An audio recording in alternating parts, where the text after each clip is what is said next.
بسم اللہ الرحمن الرحیم۔ السلام علیکم پیارے دوستو، آپ نے بھی یہ مشاہدہ کیا ہوگا کہ جیسے ہی فجر کی اذان ہوتی ہے تو اکثر اوقات کتے اذان کے ساتھ رونے جیسی آوازیں نکالتے ہیں اور آسمان کی جانب منہ کر کے روتے ہیں۔ بعض اوقات کتے فجر کے علاوہ باقی اذانوں کے ساتھ بھی ایسی ہی آوازیں نکالتے ہیں۔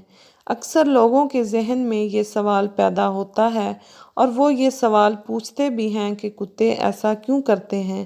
آج کی اس ویڈیو میں ہم آپ کو اس کے بارے میں تفصیل سے بتائیں گے کہ کتے ایسا کیوں کرتے ہیں۔ اذان کی پکار ہم دن میں 5 وقت سنتے ہیں اور ہر نماز سے پہلے اذان کے ذریعے نماز کے لیے بلایا جاتا ہے۔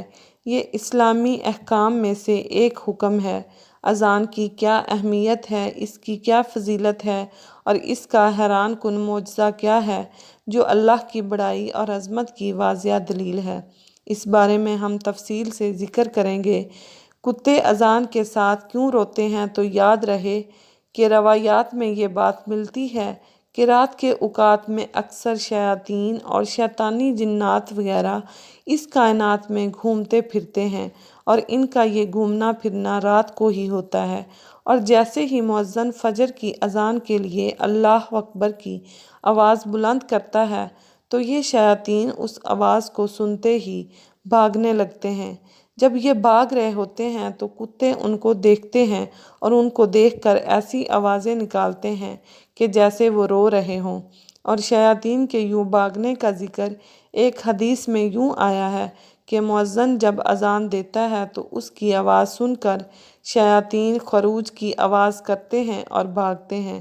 یاد رہے کہ انسانی نظر سے اللہ نے بہت سی چیزوں کو پوشیدہ رکھا ہے، لیکن بعض جانوروں میں یہ طاقت رکھی ہے کہ وہ ان چیزوں کو دیکھ سکتے ہیں۔ مثلاً عذاب قبر کی بات کی جائے تو اس کے بارے میں بھی روایات میں ہے کہ مردے کی چیخ و پکار کی آواز کو انسان کے علاوہ باقی مخلوقات بھی سنتی ہیں، اور کتا بھی انہی جانوروں میں سے ایک ہے جو کہ جنات کو اور شیاطین کو دیکھتا ہے، اسی لیے ان کو دیکھ کر ایسی آوازیں نکالتا ہے۔